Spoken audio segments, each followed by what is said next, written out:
On February 23, 2022, a 12-year-old autistic boy reportedly ran away from home. Law enforcement was dispatched. That child encountered Deputy Matthew Honus, who handcuffed and hogtied the child and then tased him without warning in the deputy's police cruiser.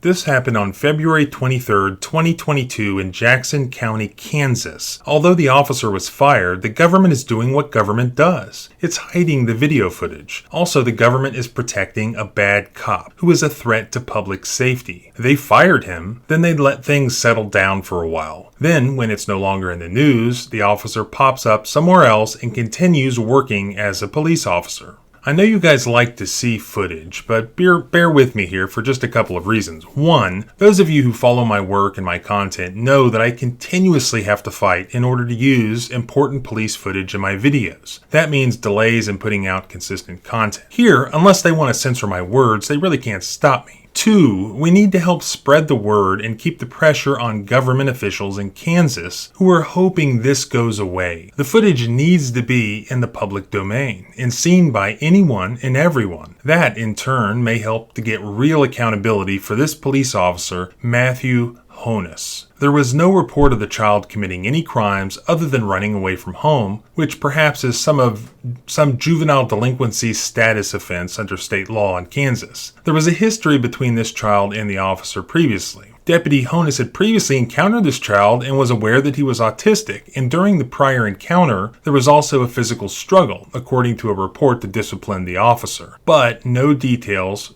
are provided. Is there any video footage? How do we know what really happened? The Topeka Capital Journal newspaper reported that Honus was not wearing a body cam, but that most of the interaction was captured by his in-car camera. The Capital Journal attempted to obtain a copy of the footage via an open records request, but was denied under the open criminal investigation exception to the disclosure laws under state law. Honus was fired a little over a week after this incident. Termination of employment isn't enough, though. Why? Because bad cops just pop up somewhere else, usually in a small town that pays less. Then, when they get what they pay for, which is a police officer who is already certified and experienced, but also willing to work for less because they're damaged goods and a liability risk. The Kansas Commission on Peace Officers Standards and Training, which oversees law enforcement certifications in Kansas, issued a disciplinary report that reprimanded Deputy Honus. The report concluded that Deputy Honus used excessive force multiple times throughout his contact with the child. He, quote, shoved, elbowed, applied pressure points, carried, pulled, hogtied, and ultimately tased the child. During this time, the child was, quote, sitting in the patrol car and, quote, not actively resisting. His hands were cuffed behind his back. Deputy Honus began to press the child's jaw pressure points without giving any direction to the child to do anything. This, the report concluded, appeared to be of a punitive nature.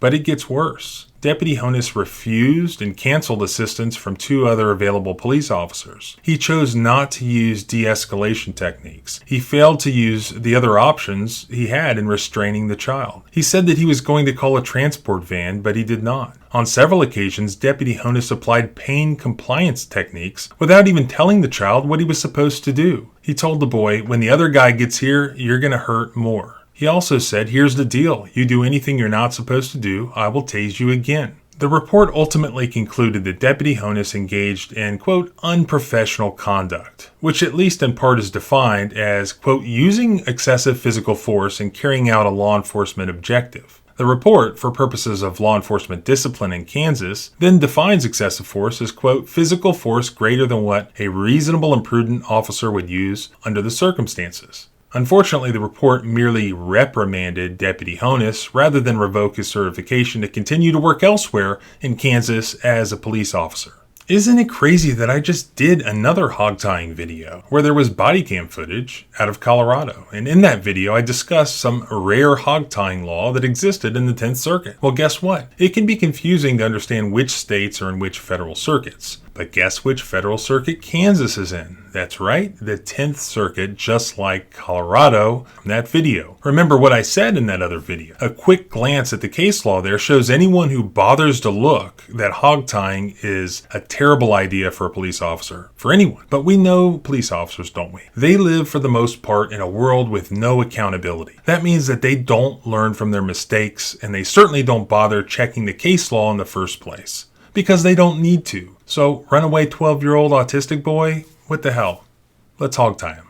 There's a 2008 case, Weigel versus Broad, out of the 10th Circuit that denied qualified immunity to police officers for hog tying arrestees. Basically, it holds that hog tying is almost never reasonable as it poses a high danger of positional asphyxiation. There are a couple of other cases also from that circuit, which I'll put in the blog post at thecivilrightslawyer.com. As always, thanks for watching. I want to thank you for now bringing me to over 160,000 subscribers on YouTube. Make sure to also follow me on Facebook at my John H. Bryan Attorney at Law page, as they really have been pretty generous with what they'll allow me to share with you as opposed to YouTube. You can also follow me on Twitter, also called The Civil Rights Lawyer there. If you enjoy civil rights law content, which you should because the cases are hands down the most interesting type of legal case out there, make sure that you like, comment, and subscribe. I have a lot of interesting stuff in the works that you don't want to miss. Also, some big updates. Remember, freedom is scary.